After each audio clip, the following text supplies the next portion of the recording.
Hello, everybody. Oh, city's awfully comfortable. With the loud rack in it. There are few people on this channel that I will generally be smiling throughout in terms of just because there's a personal connection that we have. And the individual sitting next to me we've got not only a family connection, but his stories and his journey is simply amazing, and it ticks all my love of history and all my boxes and everything else. I'm joined by the wonderful Graeme Lothian. Hello, Graeme. Hello, how are you doing? I'm really good, thank you, mate. I'm so honoured to have you here. Yeah, we'll preface this in the beautiful nature of what a podcast is by saying how we get to know each other. So basically, you knew my dad. And we've got a wonderful painting, which I'll probably just put up on the overlay now, of just a wonderful painting you did of his Body and Gypsy, which were his former dogs, and that stayed in pride and place in our old house. And it's, as I spoke to you on the phone, it's one of the fondest memories that I have. So it's wonderful. And honestly, thank you so much for having the time to do this for us. Oh, no, it's really, my pleasure. Really I do it because now I've met you. You're just like your dad, actually, who I knew back in the mid-14th century. So we're going to probably title this War Artist, if that's fair to say, for this, because I think what we want to talk really about is your journey through that and some of your wonderful stories. So, as is probably customary in a podcast, tell us about your story. Tell us as far back as you feel is probably comfortable enough to sort of go through, and your journey is really what fundamentally led you up to doing what you do. Well, what is a war artist? Well, that isn't me. You know, and I never thought it was. It was always other people in the First World War, Second World War, actually in the Crimea War, officers took their watercolours and all that. And I happened to be watching. I'm a plein air painter, which is sort of, poshing it up because it's a bit of French. I just go and paint out in the open, There you go. And a lot of people don't, but some people do. You know, there's a big society in London which go out along the Thames, and a plein air society. Right, yeah. And they paint the bridges and stuff. But I do that as well. And I was an aviation artist in the 90s, and I do sort of that kind of thing. I don't specialise in one thing, which might be a tactical mistake, or it might be, it's just that I just get bored if I was just doing. And then one day I was watching the television, and they had this guy on who was who'd just come back from Afghanistan. And I thought, and he was a war artist. Actually, he looked a bit like you, actually. And he had sort of a beard, and he had a Polish kind of name, but he was attached to, he knew somebody in one of the regiments out there. And he managed to wheedle his way out, and then obviously someone had said to the commanding officer, which is a colonel, perhaps we could get him out then. And he did drawings. And I sat there looking at the television and went, well, if he can do that, I'll do that. How do I do that? I don't know anybody. Where do I start? I didn't have a connection with anybody. There was nobody I knew. Zero. And yet I sat and looked on the internet, and I thought, how do you do it? And a few months went past, and I managed to contact like the media ops for the Ministry of Defence in Whitehall there.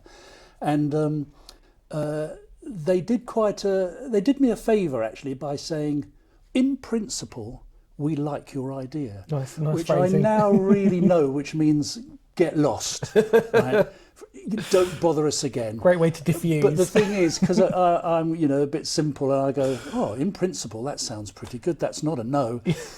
And they kind of tagged me along for 3 or 4 months and said, have you got your passport? I said, yes, I've got a passport. He says, are you willing to get a visa at Afghanistan? I said, yes, I'll do anything, don't worry about it. I thought, I'll get... And of course I did the really bad thing. And then after keeping quiet about it, I told everybody. I said, I'm that close to being the war artist. And they sent me an email after that says, no, you're not coming along here. Goodbye, good luck with your future and all that kind of stuff.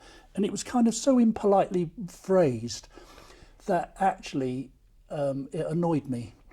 And I thought, okay, because my nickname when I was under 10, by the way, has no relation to now. My mum and dad used to call me Bolshy. And at the age of like late 40s, I got old Bolshy. I thought, after my Afghan tours, I used to give talks to the kids. They all would ask me, and I could never say no. So I stand up. And one of the things I say is, if anybody says no to you, it's like referees. No one is going to listen to the captain of the opposite side why there should be a penalty or shouldn't be. He doesn't change his mind. Absolutely right. I mean, with the VAR now. But they just keep to it. Even if they think I might be wrong, it undermines their authority.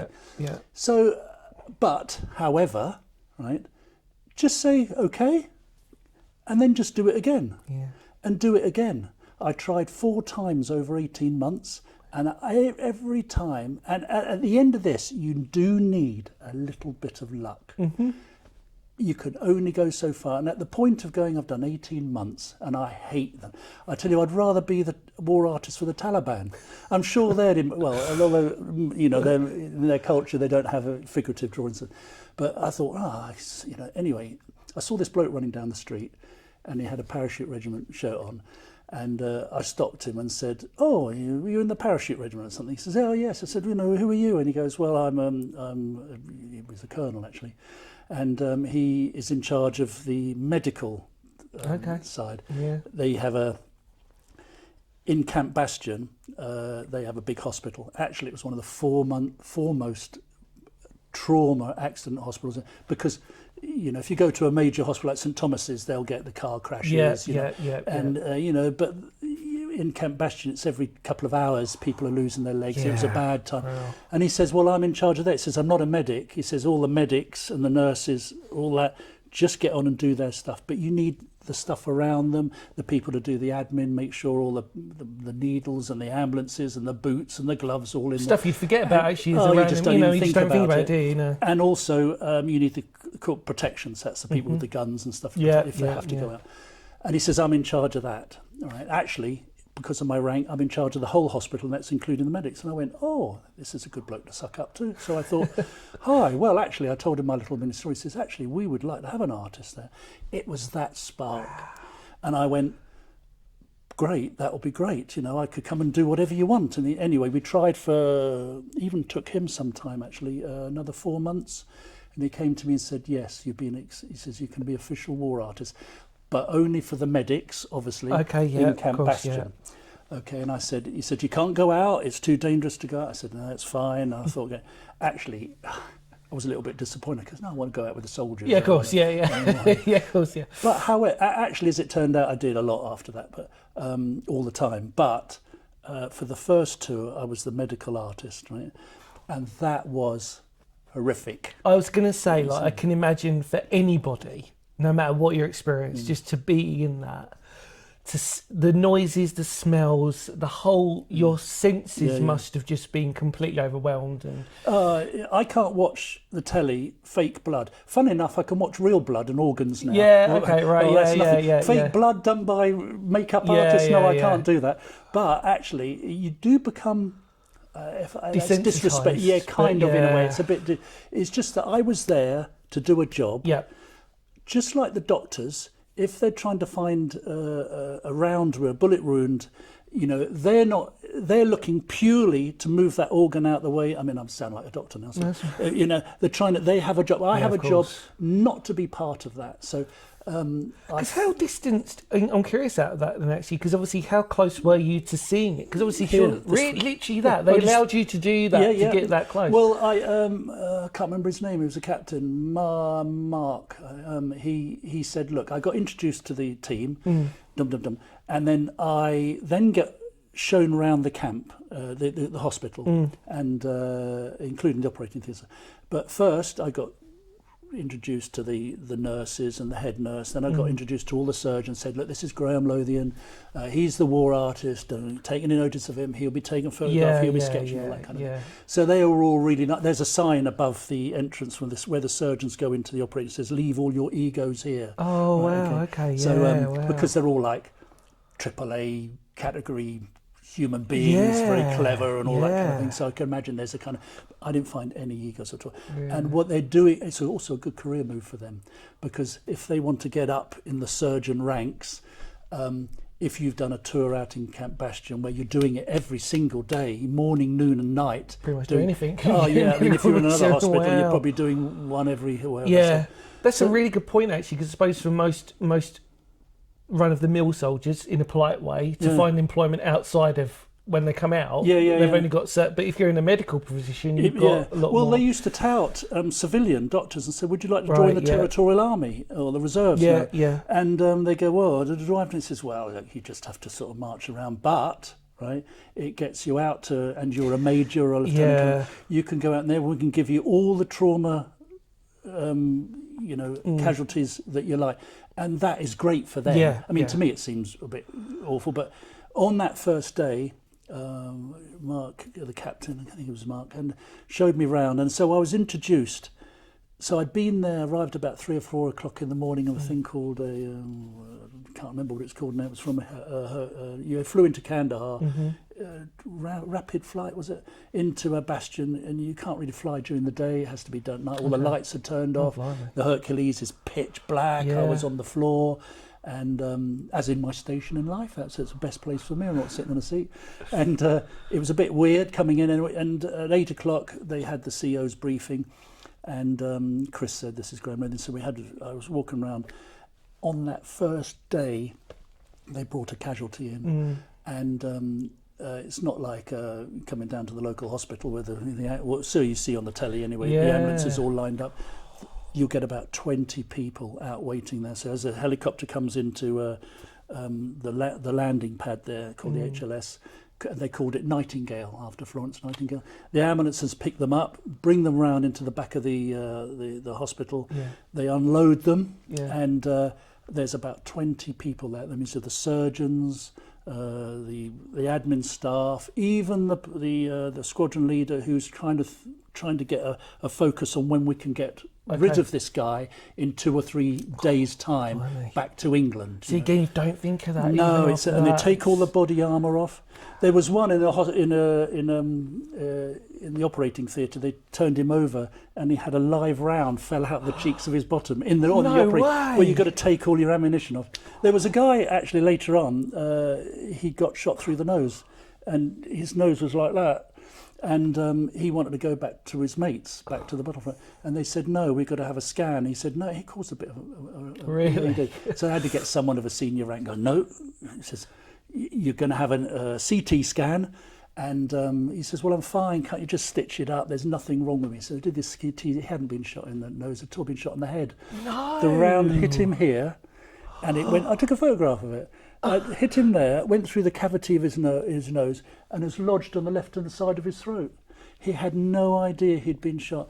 And obviously the round is at the end of its trajectory, so it's not, of course. And it tumbles, and probably it was the very, very last knockings of that, and it probably hit him in the head, and he probably thought, "Oh, well, my nose is all a bit." So he got casualty. He got back to England, so he didn't have a lot of choice. Isn't it amazing, the mentality though? Because you see so many stories of soldiers who are just like, "Oh, I feel fine," and they don't realise. Do you know what I mean? Obviously, you can relate. Well, I was an aviation artist. We had and because I talked to the people, I wasn't obviously flying bombers. I mean, the Messerschmitt rounds were big, and they're not like the little. They're big. I mean, the rear gunners on some of these bombers would come back and they'd be covered in blood, and they'll go, "John, what are you doing covered in blood?" They'd actually been shot. They had no idea. Unbelievable. I mean, their adrenaline must have been up like that. They're freezing cold up at 20 or 30 feet. Anyway, showed him round, and they got this casualty down, and unfortunately he died right there. Oh, wow. And because everyone just stops, and everyone's shoulders go down, and I went to Mark, I went, "What's happened here?" And he goes, "I think he's died." And I went, "Oh my God, I know who it is." And they brought him round, and he came right past. I stood at the side, and they put him in the side. Normally, they take them if they come in and they died on the flight or died instantly on the battlefield. They put him into the container out the back, and so there's no point going through. No. Doctor will come along and say he's died. But they still, because he died just here, you need a certificate. So they put him through. I looked at his face, and I thought, funny enough, I did have sympathy for him, obviously, but I thought, if he's married with kids, she's out shopping in wherever. Now, Mum and Dad they have no idea. In a couple of years' time, the padre and the welfare officer's going to be walking up the drive. So I kind of thought, that was really. And we went in. I followed him in, and there's a thing called a right turn in Camp Bastion, which is the operating theatres, which is an open plan. Okay. And the very first person I saw sitting there, he had his leg amputated, left leg amputated below the knee, and which is army humour, counts as not really an amputation because the prosthetics are so great. You wouldn't know. So it's a bit of a. But above the knee, that's a whole different ball game. And his right leg was amputated above the knee, and his left arm was missing, or his hand was actually. I know a bit about explosives, especially out there, because you have to go on people tell you all this kind of stuff. The Taliban used to have bombs which were quite small, and they blow your feet off. Were they called dirty bombs, or was I almost sort of thinking something different in there? Because the way they were designed really just to cause. Yeah, but there's more to it. I better not go into that's it. Okay. But it actually, actually, what they did was actually have a big bucket of poo, and put the poo in with the explosives. Germs, so when you got back to, in 2 months later, the infection would start off in the organs. So they can't do that. But the blast systems went bigger. So the blast would then not only take your feet off, take your legs off, and so that was him, unfortunately. And there was a guy on the far end, and I saw all pink stuff on his chest, and I couldn't. He was just too far for me to look. And I saw the surgeon look at me, and they'd taken all his organs out and put it on his chest. Oh my God! Everything. And I'd never seen that before. That was a bit weird. And then I walked. Not a bit weird. It was a lot weird actually. And I walked to the next guy, and that was. I don't know why I'm laughing now, really, but it was kind of funny because it wasn't funny at the time. I asked the surgeon afterwards. I said, "What happened there?"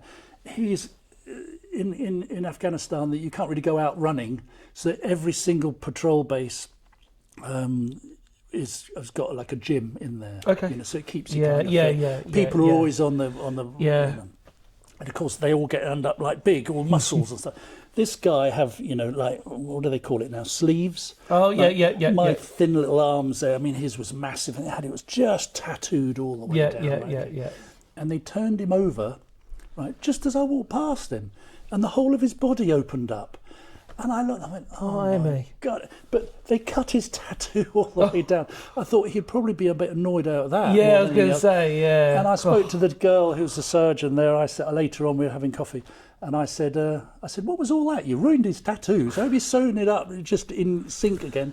And he said, he'd been shot, and you've got to track the bullet or the. I mean, people died in Napoleonic Wars and the First World War because all this. They wear their clothes for months on end. Around hits a big ball musket, and it will push the dirty linen through. And that's how you get infected. Not so much of the actual injury. Well, they used to say that, didn't they? They always said the infection was actually the biggest killer rather than the actual wound itself. That's right, didn't exactly. They? That's it was right. Actually, if you couldn't maintain it, and obviously, like especially during Napoleonic times, when they were saying that, obviously, it wasn't. The bullet, if you got the bullet out, that was half the job. It was actually just to try and maintain it to stop it from getting infected. It was a part of the shirt in there and stuff like that. And also the other thing is, if you probably went back a few, 100 years before that, the surgeons were half the problem. They would, I think one of the Georges, our kings, was probably inadvertently killed, wasn't he? When they had they do bloodletting, the bad blood. I don't quite know how 8 pints of blood. You will get the bit which we drain the blood out is the bad bit. The rest of it is all good blood. So you end up, with anemic and all that. But that was him, and they said we couldn't find the tract of the round, so they cut him open. They found it and took it, and then clean that channel up and things like that. But so this that was my first 10 minutes. Yeah, this was literally going to say to you, you read my mind because I was literally going to say you were literally just there. Wow, I mean, like, I can't. It's so. It must be. It's one of these things, isn't it? When we talk about these types of things, that it's so unless you were actually there. It's so hard for anybody else to really comprehend, isn't it? Because like we said before, you've got things like you're never going to get rid of that smell, that there's probably a certain smell that they always had, or there's going to be a certain... And obviously for you, being an artist, you have to have like a photographic memory that actually in a strange way, it's hard to delete in a way, I suppose, to you, isn't it? Because like, obviously, Graeme showed me amazing photos, which you obviously will show anyway whilst we're talking, but... Some of the artwork that you have to have, obviously you can't do it there, and then you have to take it and then take it back, don't you, really? So some of those images. Well, I've just come back from jumping forward. That's okay. Estonia-Russian border for the signal regiment. Yeah. And I thought, well, that's good. We're out in the woods, and all that. They weren't. They're actually in a bunker. That's why all these, in Ukraine. If you put a wire up, an aerial up for the signals, you get bombed within 9 minutes. Apparently, They just know. There's 10,000 drones up there. Yeah. And they're in a bunker, and they turn nearly all the lights out. But, however, as an artist, you have to see it. You can't have an official photographer saying, look, I'll send you 500 photographs, and can you paint this? Well, you can do a manner of it, but if you're kind of an artist worth their salt, you physically have to see it with your eyes, of course, to feel it, to look at it, and also to observe. I mean, I always said, we're all of us. I mean, some people go around in their own little bubble, but we're all flaneurs, which is somebody who sort of walks through life observing things all the time. Sit in a coffee shop somewhere. Well, if you're not on your phone all the time with your missus or something, and most of them are like that, looking at people. Oh, don't I know him? Or what about her? What's he doing with her? That kind of thing. You're a flaneur. Yeah, I love that kind of thing. So all artists are flaneurs. In fact, you don't have to be an artist. Anybody can do it, really. But I look to see, on the case there, they're all sitting at computers, so it's all kind of not boring, but, they're not out there doing, actually it's really important because you need communication stuff. So when you got 10 people on their computers, it can be a bit boring. I was waiting for the person to go, John, what is that? And he would look round and talk. That's what I take the photograph of. It gives it a bit of animation. So as an artist, you are detached. I'm not living the army life in Afghanistan. I did exactly the same as them.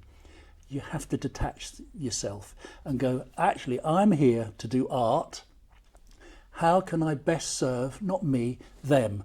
Because each regiment has a different role. Some mentor the police, some mentor the soldiers, some do this, some do that. And if you're with them, I don't know what they do. And they always used to say to me, what do you want, what do you want to see? And I go, no, I'm here for you.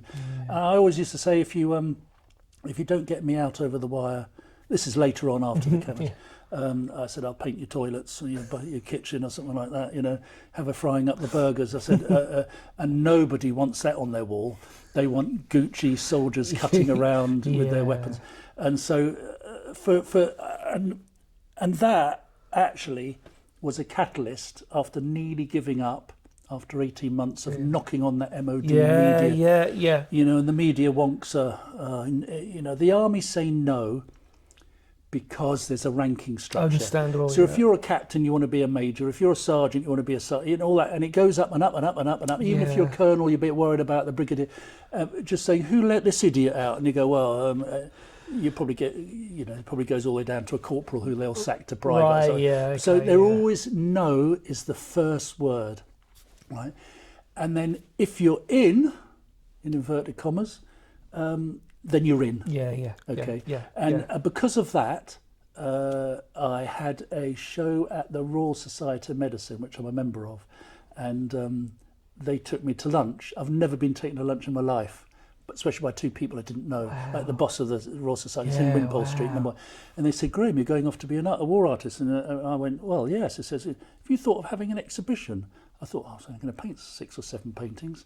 It turned out to be 84. I had 1 day off in 9 months. I've got a really interesting story to tell you about that, actually, because my mum wanted to tell this story about you, which is a beautiful one. That we went to Biggin Hill once. Did you? I used to go to Biggin Hill quite regularly, actually. Yeah. I love Biggin Hill. So for people who don't know, Biggin Hill is this beautiful, really amazing air show. Really, really good. And I grew up on it, basically. My love of, like I spoke to Graeme anyway, my love of military history, as you obviously know, I run a history channel, so I can't not say it, but my love of military history and aeroplanes, I used to love all that sort of thing. Anyway, we went, my auntie Becky went to see Gary Newman was flying Mitsubishis. Yeah, he did. Yeah. Was that there? I did a trade stand. He was flying, So we went there on one of our Biggin Hill visits, and Becky, Auntie Becky, mum's sister, went to see Gary Newman to do the Mitsubishis because he was doing like a signing and all this stuff. And then mum, I was there, but obviously I won't remember, I was quite young, but there was a stall for you. And my mum didn't realise. She's like, oh my God, that's Graham's, like, he's got his own. And she didn't, and I think mum was like, I didn't realise how popular, like how what you'd done. It was bigger than Taylor Swift. The crowds were cute, we had viral. security guards. They were like 6'6". Out there. Perhaps Yeah, not. no. I tell you, it's buttoning. You get all the people, the anoraks with the badges everywhere like that. As soon as you get a Spitfire flyby, That's it, the bye.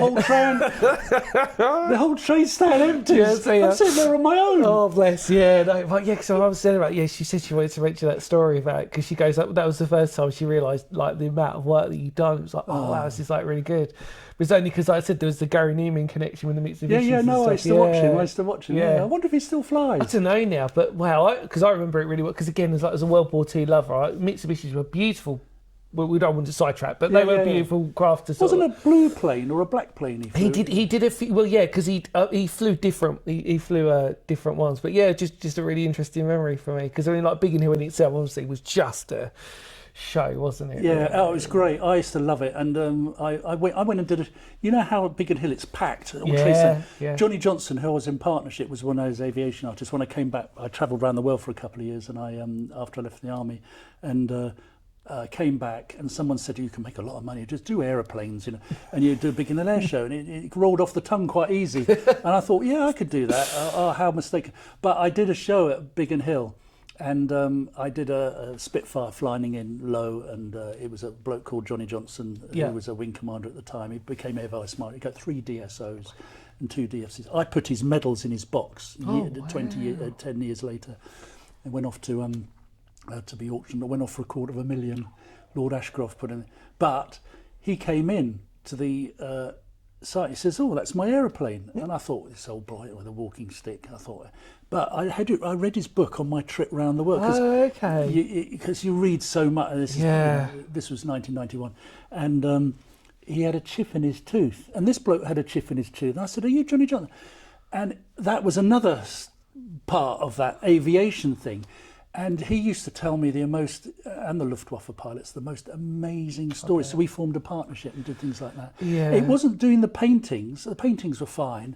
It was actually sitting down with people who'd fought in the Battle of Britain, the Luftwaffe ones, Galland and Rahl, Kaprinsky. They fought they'd fight on the Western Front against England, but they were on the Russian front, and they didn't get a day off until the war ended or they were killed. That was the thing. We had and the stories they told. I can imagine. And to bring it back to the Afghan thing, one of the things I always said, apart from, don't forget, I mean, I wasn't really a war artist. I just did that because I did other things.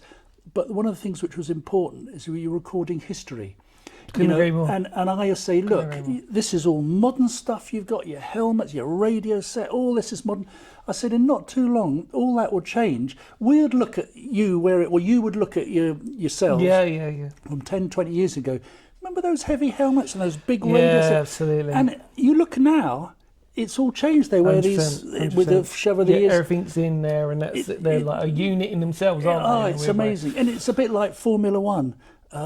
The racing cars have all the and then from Formula One it goes to the household cars. Well, normally with special forces they have the thin body armour, they got their hair, and it filters down eventually to the regular soldiers who are out doing that kind of thing. So. I mean, what I wanted to do was actually come back to, because you've obviously had many interesting stories, and some of them unfortunately we won't be able to tell on the podcast for obvious reasons, but there is one that I would love to talk about, which is your medal.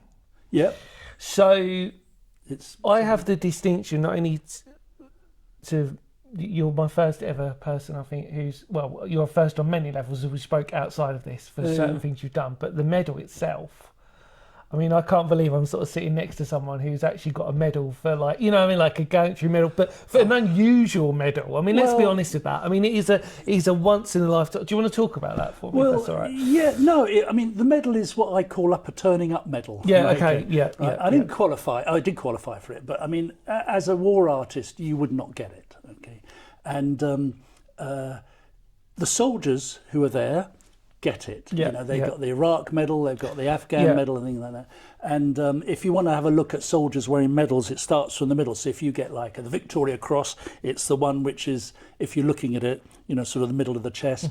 Or if you get the military cross or the military medal, or if you get an MBE, it goes there. And then it becomes the operational tours. So if it was Northern Ireland, you did first, and Yeah. you went off to Cyprus, and then you went off to. It goes like then all the Jubilee medals are pushed down the end, so you can actually track soldiers who've got lots of medals. interesting, You isn't can it? track their history. You go, oh, you did Northern Ireland first. Yeah. You did Iraq. When did you do that? You know, and you can see as it goes Yeah, along. yeah. Everybody has it. Well, one day, in the end, because of this exhibition in the Royal Society of Medicine, which was filmed by the BBC, and ITV came along, and I showed the Duchess of Wessex, Edward's wife, is that Duchess Sophie, who's a Kent girl. Yeah.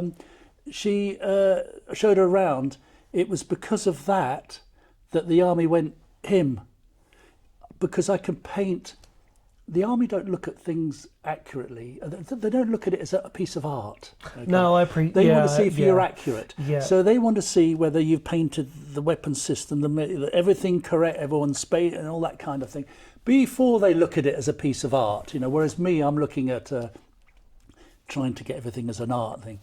And because of that extra show, I went and did 4 more operational tours, not with the medics, thankfully, although that was great. I kind of didn't want to be there at the time because I wanted to be with the soldiers, but because I did that first and then did all the soldiery stuff afterwards, I'm really glad I did the medicine. And the Royal Society of Medicine said 1,000 people a day came to see it. And even surgeons were looking at it and going, oh, is that what they do? Because there's a journey from point of wounding to repatriation home. And then one day, about, I don't know when it was, 4 or 5 years ago, the postman rang and says, got this something, opened it up, and there was a medal.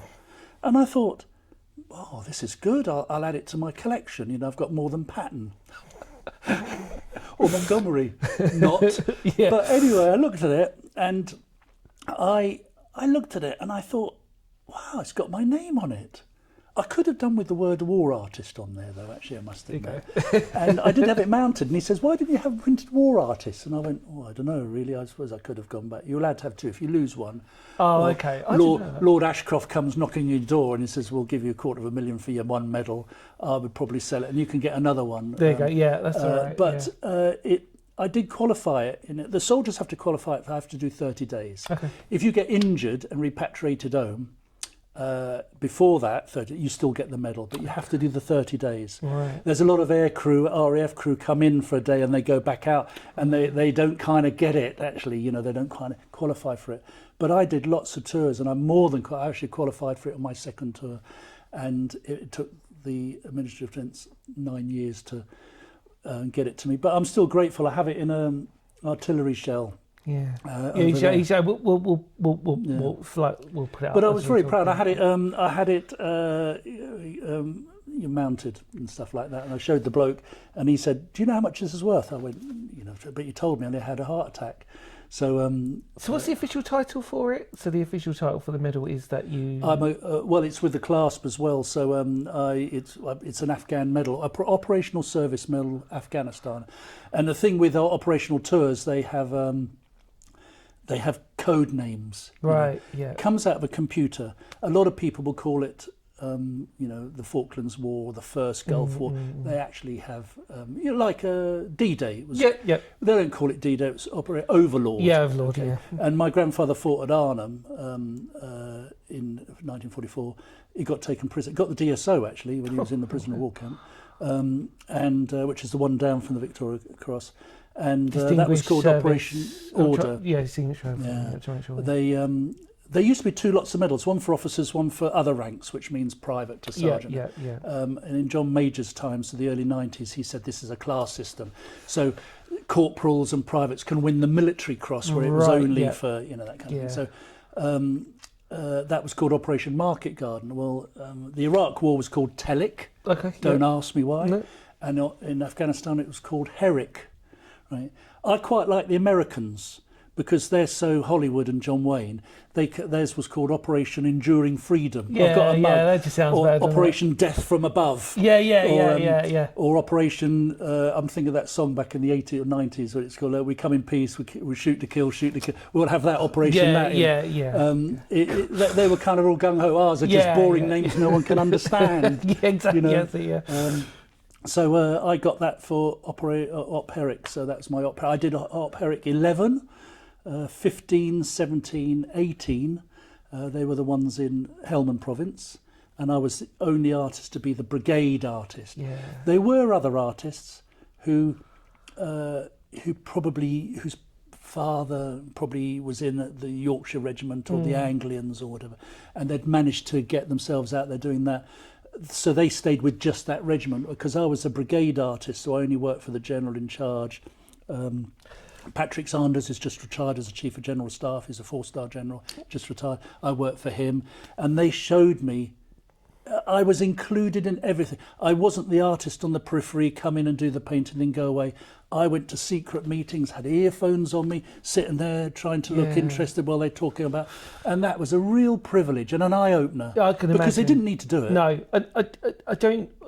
Well, we spoke outside of this. Obviously, I don't really want it to sort of like link into this, because obviously it's personal for you. But without being too detailed, did the fact that you had a military background before Undoubtedly. help? Undoubtedly. Yeah. Obviously, we with respect to Graeme, he's had a very interesting and fascinating life, but we can't, for respect, we don't really want to talk about. But we can safely say you had a strong military background. Well, I was in airborne forces. Yeah. Not to elevate, well, obviously, whatever regiment you're in, going to be, and you were kind of to give you an idea. I sat with the general, Afghan general, called Shirin Shah, who was a thug. Really? Oh no, he murdered all the Russian officers. He went over to they weren't the Taliban, were they? The Northern Alliance, Mujahideen. Yeah, Mujahideen. And said, he was a Russian trained. He went off to Moscow and be trained. They took their best, the Afghans' best. And he came back. He says, "I find out these." This is when it was the Afghan war for Russia. Russia. Yeah, of course, and, absolutely. He came back, and they said, "Well, go and kill all the soldiers and come back and tell them you can fight for us." So he got them all in a dinner, machine gunned a lot of them. He was a hard. Anyway, I did his portrait, and I didn't do it. I did it for our brigadier. There was another brigadier, Bob Bruce, and who was the brigade commander on one of my Herrick 17, I think, and. I said, give it to the Afghan, because they love having their portraits. And I love it. I said, this will curry favour for you. And he said, Bob said, look, that's a good idea. So he invited me to dinner in Shorabak, which is the camp next to Bastion. A lot of people don't realise that Camp Bastion started off this big, tents, turned out to be the size of Aldershot, or Reading as they call it. Really and that big? In that it was respect? huge. Yeah, had a bus service. Yeah, I used to walk round to Leatherneck, which is the American one, camp next to it, and then they added Bastion 2, right? And which was great, because the Danish coffee houses were the best ever. We used to sit outside on the decking, have the coffee, and then they did Bastion 3, which is they did the training, so they have to do a week's training before they go out in the field, and then Camp Leatherneck, the American one, is attached to that. You can go to and fro, but Shorabak, which is the Afghan, you can't, because you can't have the Afghans just coming in, because one of them could be just bad. in case. Yeah. So you have to be specially sent in. I sat there on the table here, and in Leatherneck, and we had this big dinner. An American Special Forces guy with his buzzsaw haircut. He didn't like me at all. He was looking at me like this, like that, and I'm the artist. And they had Bob Bruce and the CEO, Scottish Regiment, and then 2 Afghan and government people. Yeah. Was there one other? Can't remember. And that was all. And we had this big dinner, and Shirin Shah said, thank you very much for the painting and everything. And I said, well, it's a very privilege. I love painting, blah, blah. Actually, I said, I'll let you into a little secret. When I come out here, I said, I want to paint the Afghan things more than the soldiers, because I see soldiers' faces everywhere in England. But you go to Afghan, they don't eat the same food. Their jaws are all shrunken in their eye. They've got big beard turbans, or they wear this other hat, which depends which part of Afghan you come from. And if you went to the northeast, it borders China, so they all look Chinese. If you come to and after that, they took away all the food, and then they started putting the maps out for the battles that are going to take place in the next month. And you've got all these people sitting there. I mean, there's not many of us, but I should be asked to leave, and they put them in front of me, right? So I was looking down. And the brigadier had to lean over and say, what compound has been attacked first by the US Navy SEALs in opposite a place called PB Ulet up towards Sangin. And even Shirin Shah he knew everything, had a little notebook and everything like that. And the American was looking at me like this, because, he didn't trust me at all. And then Brigadier Bob Bruce leant over and said who I was, and I had been in the army, and what I did. And he completely changed. Yeah. He completely changed. I was his best mate. Because we were saying, is it like a... Is it a language that, between like what I refer to as like a hidden language? Do you know what I mean? Like, you know what I mean by that, don't you? When you communicate with people, there's a sort of there's a I wouldn't say kinship's too strong, but there's a certain... There is a language. I think that's the same if you were doctors, nurses, lawyers. People who do that kind of thing. Absolutely. They have that kind of, and I think it's the same as well. And also, I had in my time. Back in the mid-14th century, as I said, I did the same thing as them. Yeah. I'm an old boy. Age counts as anything. So if you see somebody and you don't know what rank they are, they've got grey hair, they must be of a senior rank, I better salute him, Yeah. We had on the media team, we had a corporal in the Royal Navy, and they have like a bowline or a reef knot as a... Right. He says, I love wearing... This is actually a corporal, that is. And he says, I get everyone to salute me, because he says, they look at that, they haven't got a clue. Yeah. They just salute him, you see, and things like that. So there is that kind of thing. And I used to be the agony aunt. I used to sit there in the FE. We didn't have a NAFI out there, Navy, Army, Air Force. It's called the FE, which is the Expeditionary Force. I think I don't know why, but it must be something which is far away. If it's Europe and near, it might be called the NAFI. But and I'd sit and I'd have a sergeant major come up to me who I know, and he'd go, "God, Graeme," says that I can't stand the bloke. I said, "Oh no, come and tell me all about it." Oh, the charge. So I had a lot of that because they knew that I was a civilian. Yeah. I was of an age, and also, but I knew exactly what's going on. I knew military stuff. Yeah. People annoy you all the time, and you have the best people and stuff like that. And so I kind of did that, and I just felt I was always included in everything. No matter what tour I went on, I wasn't sort of like, well, here's the artist, we'll just get him to paint that. Not at all. I mean, I even had the bomb disposal outfit come and parade in front of me, and they all set up with the dogs and all that kind of thing. Everything in front, and I didn't like the sun. I said, the sun's in the wrong place. I got them to turn all the way around. I felt like a general. I said, excuse me. I'd always say to the captain or the major, I said, I don't like their positioning out there. I said, the sun's in the wrong place. And all these people would just do the opposite, and it'd be great. It was great. I must admit, I did actually spend a time in Nadi Alley where they put me in a petrol tanker. I was a bit worried by that. I thought if I get a rocket launch RPG-7 hit me, I'm toast. I will testify to everybody out there, and I'm not just saying this because obviously family connection, but you are probably the most humble person, I think, considering what you've done. I mean that in the most respectful way, because the way you describe things and the way you talk about it is so interesting, but in a sort of like, in a humbling way. I mean, you say enough, but it's just like in a way that it paints a picture. And for people like me who will hopefully never ever experience the sort of things that you've experienced. I talked to people I did about a print called the Battle of Mirbat, which is 9 SAS soldiers. That's right. Who 400 siege? Well, we sort of siege away. Yeah, exactly. Yeah. Well, they all said they hated the prints of paintings gone before. He says it's just made up. It's not real. Well, I've been to Mirbat, and so I kind of know the line. Had the photographs. Sit down with those soldiers. And that was just a short battle of one day. You sit down with people who fought for years in the desert and stuff like that, and their stories are just... I mean, who am I? Turned up with an art, a few... The only thing I've got is I've recorded a history. Whether the painting's good, bad or indifferent, it is on their mess and it's authentic. Yeah. Whether you like it or not is... Because an artist, they're all different. Aren't they? Because I say the same thing on my channel, is when I record historic sites like World War II or any period of history, and I always say the moment I finish recording it, however necessarily it comes out, that I can't do much of that once it's out. But I am always very well aware it's a time capsule for that period of time, whatever state it's in, however rundown it is or whatever. Exactly what you said, it is a It's a time capsule. I used to say this to the soldiers, so a lot of these soldiers come from sort of rough area. I mean, Scottish regiments. If they come from Glasgow, oh wow, yeah, I can subtitles.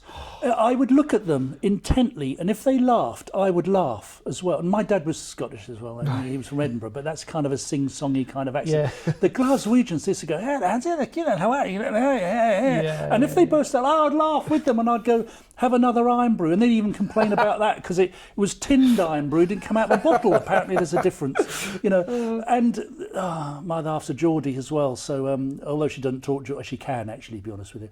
So it corrects me if I'm trying to sound like Oz out of the Geordies are difficult to understand as well. I can't understand that, but I do say to them, right, you are living history. Yeah. You're just like on a conveyor belt of other soldiers had.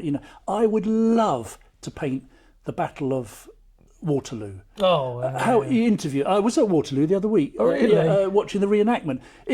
I went for the casualty rate, actually, to be honest with you, but they didn't have as many casualties as they had in 1815. But the noise it was fantastic. I thought it would be a bit rubbish, but it was last month actually, and I'd love to interview or paint the archers at Agincourt or at Trafalgar or something like that. But you can't. They're gone. No, exactly. You can only do it what it's now. And this Afghan things, and I know we kind of get a bad press. We got, look, the politicians pulled the rug out on us. I went at the beginning of the Afghan wars, it was full-on battle fighting. And the Taliban were unlucky enough to get 16 Air Assault Brigade, that's the paratroopers. The next lot were the commandos. They are really at you, So the Taliban then went back to Pakistan, because they're all in Pakistan, and say, how can we defeat them? We have to play a long game by putting the bombs in the ground. So that really annoys, the families back home where their husbands fighting, and it's a long term. And in the end, some American politician, the president goes, look, we're coming out. But I saw in the time that we were there that we really had a hold on the tunnel. They'd had the odd victory as time went on. When I first went out in the hospital, the casualty rates were horrendous. It went right up, and that was when every few hours it tailed off. And near the end, we had it because we had balloons up with cameras that could read a paperback book over your shoulder from 20 kilometres away, right?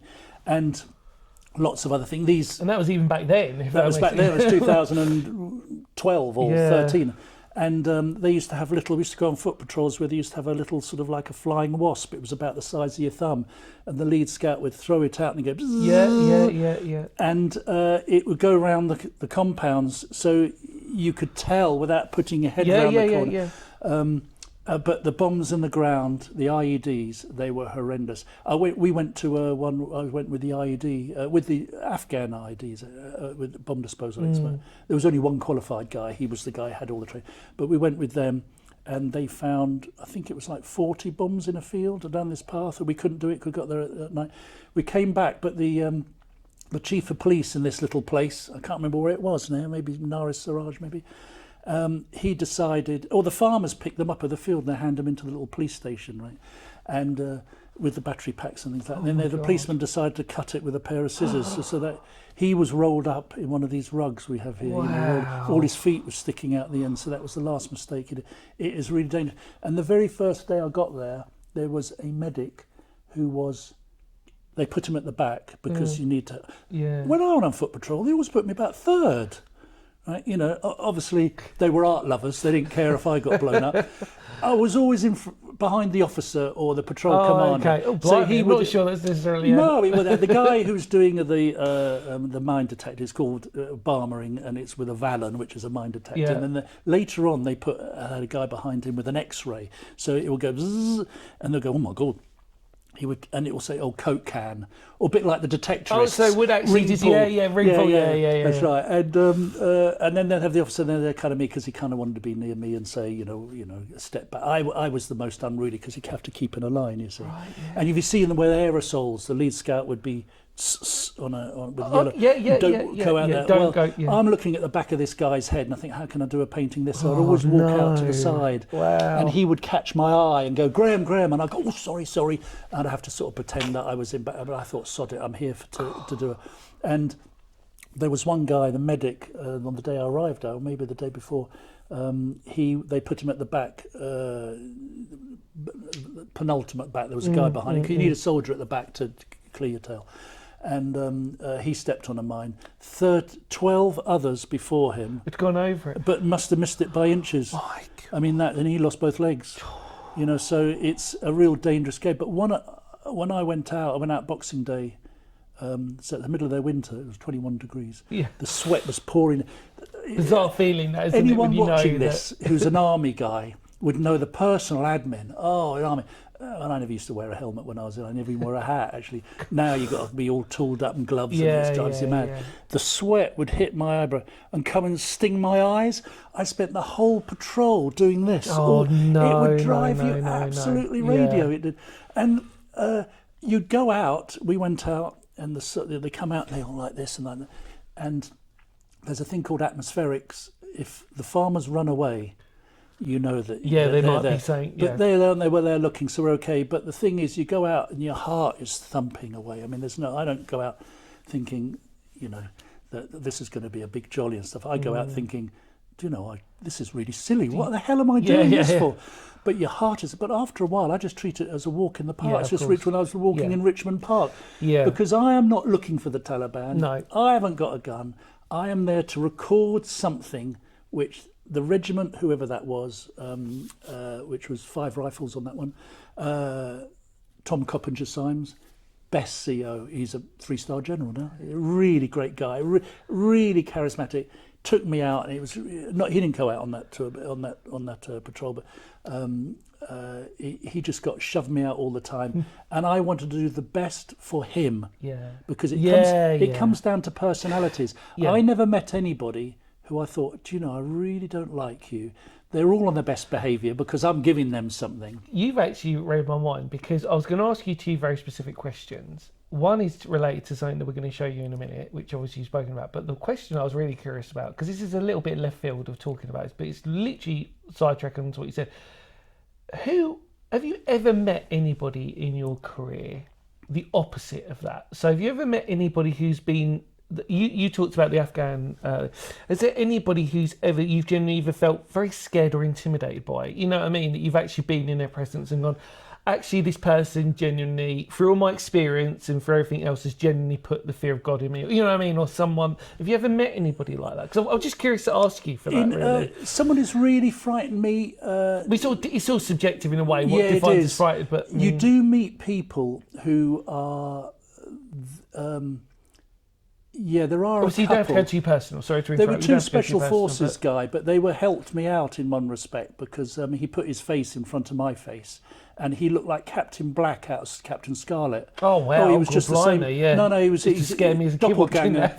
And he said, I trapped a nerve in my arm when I was pushing up a wall, and doesn't mean I say I was pushing up a wall. We would. Yeah. And. I couldn't lift my arm up, and he just kind of read the right act to me. Right. But he had the desired effect. Yeah. He looked the part, and I thought, whoa, God, he frightened the hell out of me. I met a few like that. I've met a few. There are an awful lot of horrible people, but you kind of avoid them. Yeah. But he did his not because he was horrible. It was his job. Right. And he said, "Look, you've got to make a decision here." Of course. And but. Generally, I met bumptious people who were, you could do without, not exclusively officers. If you get a little bit of rank, I find that in civilian life. I ran out of money for doing my first book, and I became a postman. I was going to stack shelf, and I got halfway through for paintings who didn't want. I wasn't for anybody, but I was painting the Oxo Tower in London, which is on the South Bank, and one of the TV presenters, Anna Marie Ash. I mean, oh, God, yeah. Oh, she was gorgeous. Yeah, she used to come out and talk to me. I just used to drool, and she says, "Why don't you have an exhibition or do a book on the Thames?" Anyway, of course, I was like, of course I will. I would. Leslie Anna Marie Ash. Anyway, she was lovely. I don't see her on that anymore, actually, but I did this book, and I thought, well, I'll become a postman. You get in Royal Mail, for instance, get an offline. Get people who are moaning about Royal Mail as their just postman. And then unsecretly, they want to become managers. And they come back as a manager in an ill-fitting suit and a little tag around there, and they're completely changed. And you think, wait a second. You go, oh, don't answer me, I'm a manager. That kind of, in the army, you kind of do get a bit like that. They get so they get from sort of lance corporal to corporal.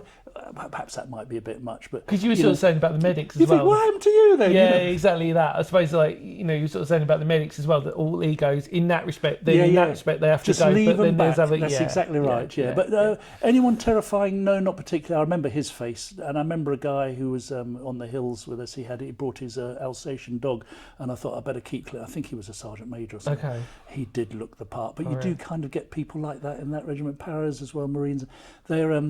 They're kind of very motivated. It's just a different mindset, isn't it? Oh, it's a different mindset. Like, it's not. It's a career. It's all a career, you know. Yeah, of course. But they're in sort of. They're doing things which require extra, and you want to do it, you know, as opposed to having an easy life, getting your pension. I was going to say, like, from talking to other people, like, there's probably levels to it in a way of, like, you know, when you first join the army, how far do you want to go? How far do you want to be serious about it? How much investment mentally do you put? Do you see what I mean? And there's levels, and there's people who, like you said, who probably want to go right to the top.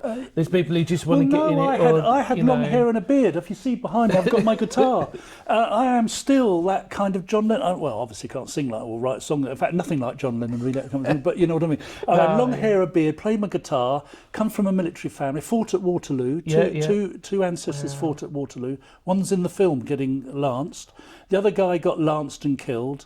His cousin, which is my ancestor, they both had the same name, and he got that. He woke up he woke up after lunch, apparently, in the middle of the French, and so hadn't been killed, and they lanced him again. No. Yeah, ran him through, killed him, and then at the very end of the battle, he woke up again, right? And they were using his body as a sandbag to shoot at the English. The English were shooting back, and then the English. Were firing the Germans came in, the Hanoverians, and he had a whole cavalry unit run over him. With other people, but most of them were dead. Wow, he survived. That is a story. How about that? That is a story. I imagine his grandson. My family history is appalling. I mean, I'm just the worst. I mean, I know my grandfather because I mean he was because he won the DSO, but his father got gassed in the war. But that guy who got run over, as it were, by the Germans, I think it would have been his grandson. Mm-hmm. He became a major general, was personal private secretary to Queen Victoria for 25 years. Wow. How about that? So if the French had done a better job, I probably might not have been here, would I? But you say that. I mean, it's interesting about you saying, because like you said right at the beginning of the episode that it's down to a little bit of luck. And you were saying if you hadn't have met that Chris. Chris at the beginning. That could have been millimetres or seconds timing difference. Do you know what I mean? It's really strange. You sort of get that. How many times do you see actors go, you know, you're a big star, you're in here, and he says, well, actually, I was struggling away waitering just like everyone else in LA, I guess. And then all of a sudden... He says, I was in a play 50 miles out in wherever, I don't know, California, you know, and I happened to do this thing, and it was about whatever it was. And in the audience... was the producer or a director for the upcoming, and they said, that's the guy we need to be playing our... How many times I know. For something like that, it is kind of nearly always luck, I think, you know. Letty Clark Gable or something like that. Jimmy Stewart as well. The old classic. Yeah. One final main story I wanted to sort of cover in this episode, because Graeme, I think we could probably chat for hours and hours. But you talked to the first bit. I know, this is literally it. I think actually people out there will love to see a second episode, so we'll commit to saying if you feel like you'd like to come back and do that. I'm really grateful. Thank you so much, mate. But the story. Now, we won't pick this up because I'm going to do a little bit of an overlay on this, I think, because it's just going to look... It's just going to look a little bit better. You'll see it better, basically. I don't know what you're talking about. The camera. Oh, yeah. Maybe. Would you like to explain the story of the camera, if you're happy to do that? No, for sure. Yeah, I don't have any kind of... The good thing about it, I'm a bit thick, so I don't really have any mental problems with it.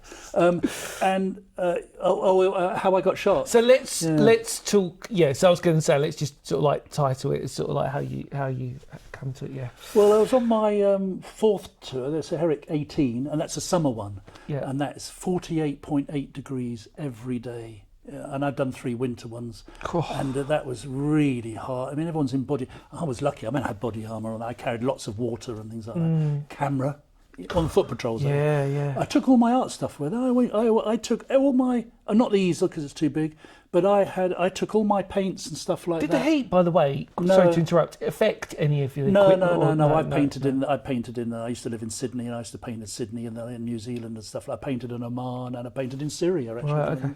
And no, it's the dust goes on it. Yeah. So I've still got paintings that if I roll it up, I see Like. for you. Yeah, oh God, Yeah. I have to ring it. Actually, there's one thing about Afghanistan. There's no sand in Afghanistan. It's like talcum powder. Oh, okay. So if you went like that, it goes like it all powders up. It's weird. You think all that sand. Must There's get no you throat, sand. though, mustn't it? Oh Must yeah, it? where But the anyway, things yeah. we were I was on this. We were at a place called PBULET. PB stands for Patrol Base. Yep. The one thing that the Army, if anybody's watching here from the military, 4-letter acronyms. Yeah, for everything. God, I had this letter came to me or an email, and I went up to the sergeant major. Now he's been in for 20 odd years. He couldn't even decipher some of these. He says, "I've no idea what that means." I go, so FOB, forward operating. Yeah. Main operating base, and they're big camps, and then smaller to tiny little things like forward patrol.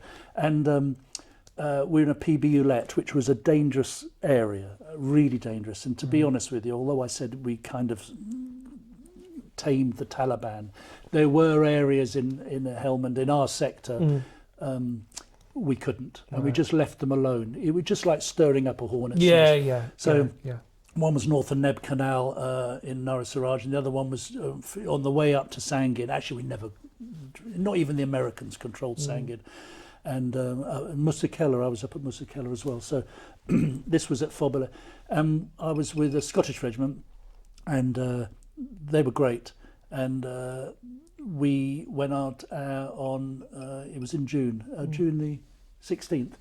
And it was early patrol to do the aqueducts underneath the roads, to let the water go under there. Well, that is a good place for the Taliban to put a bomb, and they never did manage it actually until 2 weeks before I got there. Actually, they got a compound quite close to the road. It's like 30 or 40 yards, quite a long way. They dug a tunnel. They'd never blown up a tarmac road before. They couldn't do it. I mean, how can you do that? And they put a bomb underneath there and blew up a Mastiff and killed 3 people in the regiment I was going to. So when I went there, they were all a bit down because 3 of their people... Especially Mastiffs, for perspective, are massive vehicles. They are... I'm obviously talking from an outsider's perspective, but notoriously quite hard to sort of... Am I correct to say that, really? Yeah, no, they're hard to just... The tyres are huge. Yeah. I mean, I can't say 4 feet, 5 feet. That size of a small child, actually. Really underneath, they're like raised up. Right, so they're not close to the ground. No. They're raised and they're shaped that way to let them. And yet still, they rose it up 20 feet or something. But they must have put hundreds and hundreds of pounds in it. But anyway, we were doing that, and they have it barbed wire around, and the Afghans are supposed to check it, but you wouldn't ever rely on them. So we had to do checking of the. So we got out. I could have gone on the foot patrol with them, which is there's a certain way to do it. Normally, the Taliban will use a radio and they go 456, press the button, it will blow up. Right. Well, you have a thing called ECM, electronic countermeasures. So that sends a disruptor, goes, and so they can't. The signals disrupt. I was sitting in a forward operating base and watching the television, British Forces News, and the whole thing went off, and I went, "What's going on here?" Says someone said a patrol must be going past on the road, and they have ECM on the vehicles. It says it will pass, and as soon as the last vehicle, when the television came back on, well, on a foot patrol have exactly the same thing. You press the button, and you. I went on a patrol once, and we'd gone halfway through the patrol, and the guy in the front went, "Oh, Graeme, we've got to put the ECM on. Can you turn the button?" I had to turn the button. Wow. They went on without it on that vehicle, and so.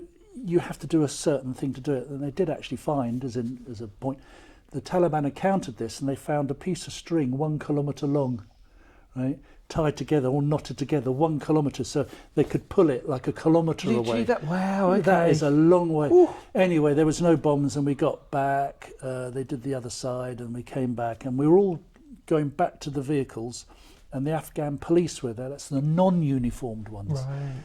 And you wouldn't trust them along. If you looked at the people in Al-Qaeda in Syria, they kind of look like them. No uniforms. They all look a bit evil.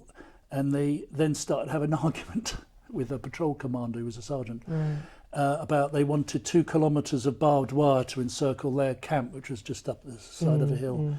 And he was saying, "Well, do I carry barbed wire with me?" So that I just let them, get on with it and have their little argument. I walked up to get some water. The Afghan police, the uniformed ones, came up and said, "Give us a call. We have water everywhere," because Camp Bastion sits over a lake. Okay. Americans found it, drilled it. That's why Camp Bastion's there. So you'd have to import water. They suck it up. Basically like a castle. So we have tons of water. So I gave them little bottles of water, and I sat there in the Mastiff looking down at them, and I thought, well, I'll walk back and take some more photographs. And as I was walking back, I got within, 10 feet of them. It's a funny thing because in films, Steven Spielberg obligingly puts a gunshot wound. That kind of thing. Yeah. In life, you just don't hear that. Modern day films like Saving Private Ryan, you just hear the. You hear like the whistle. My arm shot forward. It just flew. It's like someone got hold of my wrist and pulled me, and I knew instantly. I wasn't in shock. I mean, I knew I'd been hit, and then all of a sudden, it just all started. People started firing back, but you kind of go in your little bubble. Yeah. And one of the things I did, we all had. I went down on my knee. Right, you take a knee, as they call it. That's why they wear these protective things on the knees. They always get every time you stop in a patrol, you get down. Does your training kick in? Yeah, it does immediately. Yeah, and also you train for ambushes and stuff. Yeah, of course. And I did a silly thing because of that training. I got down on my knee, and we have tourniquets. Yep. You'll see them. You probably if you're a civilian looking at you wouldn't notice it, but things flapping around where they're on the Velcro.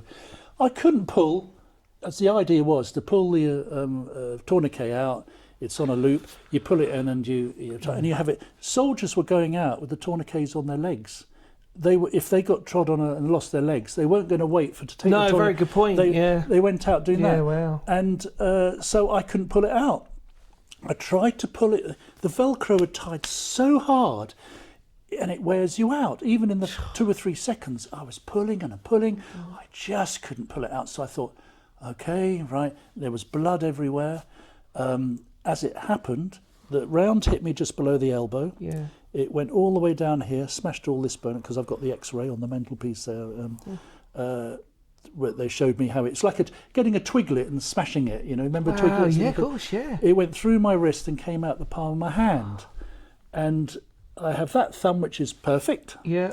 Half of that finger doesn't work. So that side I can feel, that side I can't, and these 3 are paralysed in a claw. So because I was holding, and it's my hand is all split up here, and they took a nerve in hospital out of here to put it in here to try and marry up. I now know these are called web spaces. Right. Or nerve web spaces. It doesn't go to your finger, goes into the in between. Yeah. And they were severed, all of them. So I didn't know this at the time, and I thought, what am I going to do? Let's see about training. So the blood comes out, and if it's hit an artery, it's kind of you're going to lose. Yeah.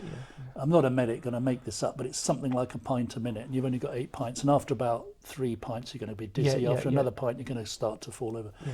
And so what I did was put my finger on my, stopped it. Now it didn't hit my central, the central nerves which go through there, and down your legs. It goes. You see the pulse going boom, boom, boom, boom. It's that thing there. So I had all this blown away, and I put my hand on here to stop it, and I had about a few seconds while everybody's running around, all the Afghans going off it. It was like you had the world to yourself, because everyone's behind the vehicles. Yeah, they're firing back at they don't know who. Before the patrol, the patrol commander, we call him the PC, but everything's abbreviated, isn't it? They said we're going to be attacked at, say, maybe 1 o'clock. So if whatever direction you're facing is 12 o'clock and behind you 1 o'clock.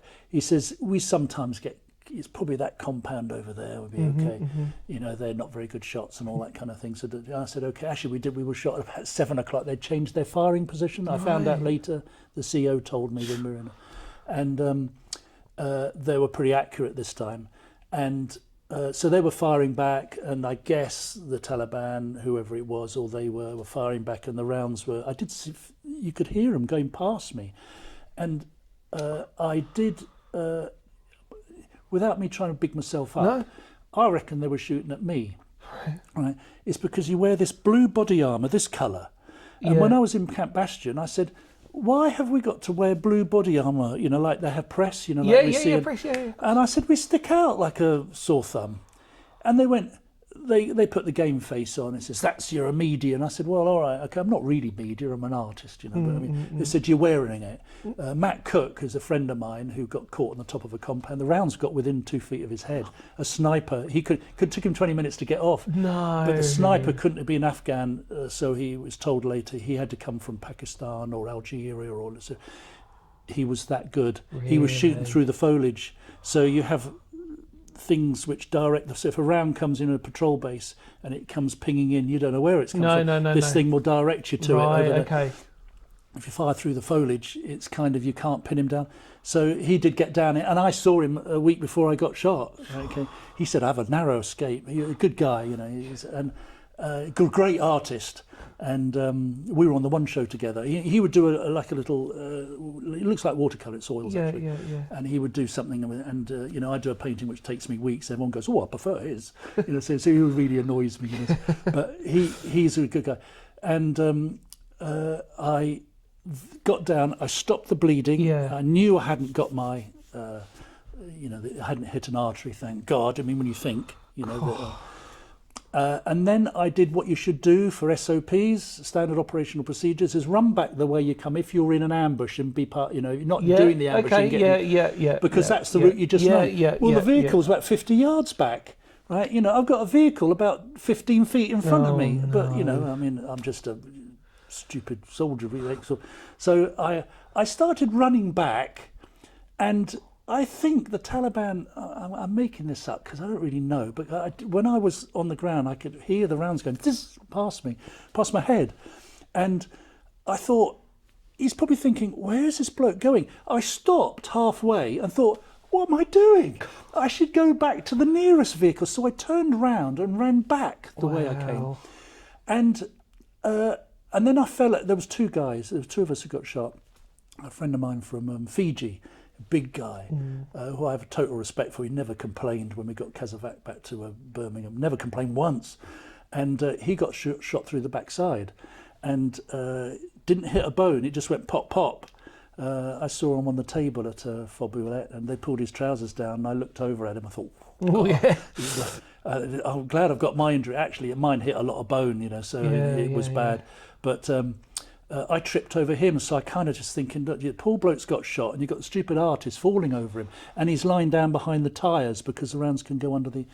So we had all that, and I thought, the first thing I thought was, damn.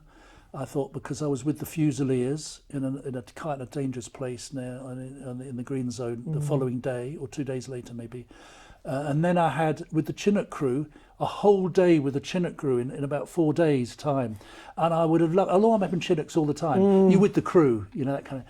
And I don't know, I'm good at metal and stuff like that, you know, that kind of thing. So Chinooks and all that kind of, I'm good at that, tanks and all that. No problem. So I was good. I really enjoyed that. I was thinking, God, now my tour's ended. I'm really annoyed. And we got back in the Mastiffs. It all quietened down. We rushed back to PB Hewlett. I've got my arm up there, and then you can't get bandaged up. But I must tell you, we get Kazovac by the Americans. The British are busy in Pubia. Luckily, I flew in with a doctor, so now there's two doctors in Pubia. So one looked after me, and then one looked after the other. And so I'm feeling a bit sorry for myself that I'm going to be shoved back home. So we landed. This goes back a bit of a full circle back to Camp Bastion Hospital, which I know everything about. Well, they don't know me because they're all different people. I had the same trip from the Nightingale on the. Now they said, "Do you have a stretcher?" I went, "Oh, come on!" I said, "I've only got a shot in the arm. It's fine." So I kind of won the day on that one. And don't forget, I'm a civilian. So if it's a ranking structure, you get told, but they don't know what to do with me. So with Nuru, they picked him up on a stretcher, and he got carted off from the ambulance to the back of the hospital. Everyone's waiting round. There's 20 people. I walk off, right? No one takes any notes of me, right? And I walk through where I was a few years before, 3 years before, and I walked into the triage area, and no one's taking any notice of me. Everyone are looking at the Fijian and doing everything like that. And I sat down on the chair on the edge of this, kind of thing, and I've got my arm out. I've got my arm in a sling. I mean, that's kind of a giveaway, isn't it? Yeah. And this bloke comes up to me in this sort of officer voice and went, "Can I help you?" And I went, "Well, no, that's all right, I'm fine." And he says, "But why are you here?" And I went, "Well, I've just been shot." And his face. Yeah, like what? It was worth getting shot just to see his face. Oh, brilliant. It was like, he ran out, right? And everyone started to crowd around me. And poor old Fijian. He was probably like, they probably dropped him. Yeah. Right, Bless, yeah. And everyone came down. This big guy, he was the chief of medicine. He goes, insurance. And I go, I've got insurance, because you're going to have your own insurance. Right. It cost me thousands. Every time I go out, they cost me thousands. And all the paintings are free. Every regiment gets one painting free. If the taxpayer is paying for this, food and helicopters. Yeah. I mean, that's why I'll never be rich, So, but I did it for the life. I mean, it's just fair. And the blokes. Yeah. And he said insurance, and I hadn't got a clue. And I had my bag, and I put my hand in the back of the. That's a good thing about being in the army. They teach you how to pack bergens and stuff, and and you do it at night. I could take. I do it in my pockets. I know that I keep this wallet there, keys there, handkerchief, and all that kind of thing, in the dark, no problem. So I pulled it out, and he goes, "Fine, okay, fine." And he had a phone. He says, "You got a phone in your other half?" And I went, "How did you do that?" Straight away. Yeah, straight away. And I said, "She's ex-directory. She's a doctor." Yeah. And I said, "You can talk to her in doctor language." Okay, and she goes, "No, just say that you have injured your arm. Don't say you've been shot." Right. So I had to keep it down, and so I had to tell her, "No, you worry about it. I'll be coming home." But I thought that was kind of funny that I just walked through everybody, sat down, and then I got Casavat. But the Americans were great. I went up in a Black Hawk, and I sat on the front, and I had a camera here because I have the main camera and a little camera. Yeah.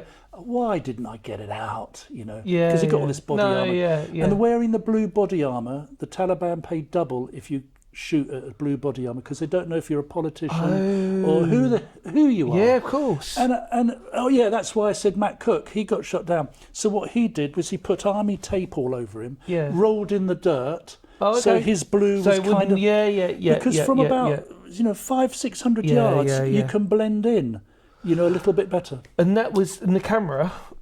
The camera is here. Yeah, which obviously you're going to see anyway whilst you're talking. Okay. But that's what damage. Well, I was holding the camera at the time. I've got it on a carabiner on my body armour, and of course that gets flung off, and it's swinging around, and but I was videoing up to within a couple of minutes before that. So I got a video of the soldiers coming back, taking off their ECM and on there, all that kind of thing, and their radio set.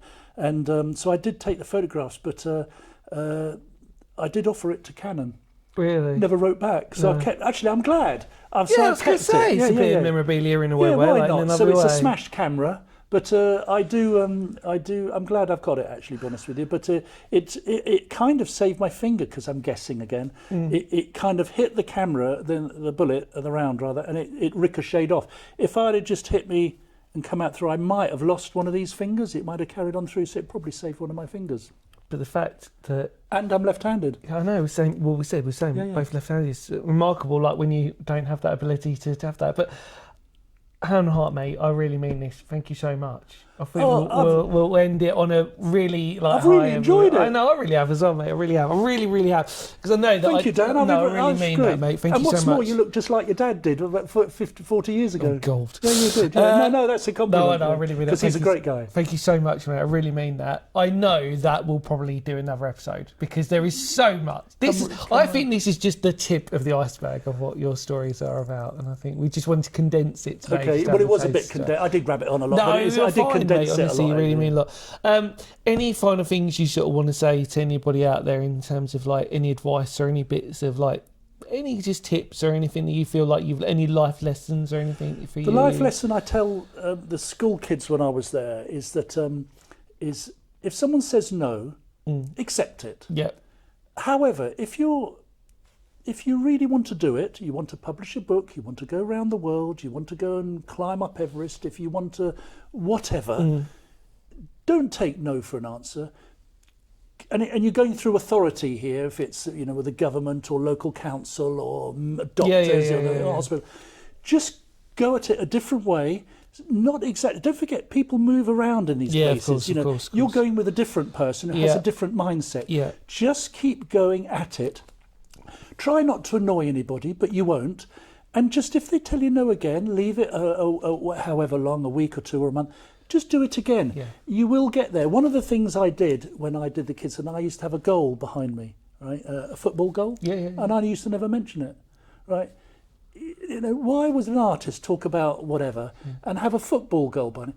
You need to have a goal in life. Yeah, I agree. Whether that is working for British Railways for 40 years and get some lovely girl or boy or whatever, and bashing out a couple of kids and having a little fine, or if you want to be Elon Musk, whether you want, if you want, then fine. Have a goal in life, because I'm 65 now, and it goes really quick. I know, mate. I really appreciate it. Thank you so much. Feel free to check out in the links below Graeme's website for any other extra information. If you want to actually check out his full work on the site, it's got quite a nice website, that, mate. I've got to admit. And you've got an Instagram as well. I don't know what to do with it. That's all right, don't worry about it. That's all right. Feel free to many comments and love as possible on Graeme's site. It's truly appreciated. Thank you again, mate. I really mean that. Really great. Thank you very much indeed. Thanks for having me. No, thank you so much, mate. Take care, everybody. Much love to all of you out there. Thank you again, mate. We will, of course, see you in another episode, and hopefully we'll see Graeme in a future episode and stuff to talk even more about his amazing story. Take care, everybody. Bye for now. See ya. Bye.